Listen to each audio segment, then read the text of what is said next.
In this video, I'll be showing how to play multiplayer in Fight Night Round 3 PSP. First, turn on both PSP consoles and make sure each has a copy of Five Night Round 3 inserted.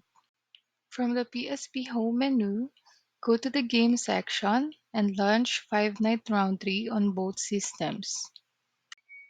Once in the main menu, scroll down and select Multiplayer. This will take you to the wireless battle setup. Now choose Ad hoc mode. One player will create a room and the other player will join it. Make sure both PSPs are within range. Then after connecting, select your boxer and venue. Both players press X to confirm and the fight will begin. And you're now ready to box against your friends in Five Night Round 3 multiplayer on PSP.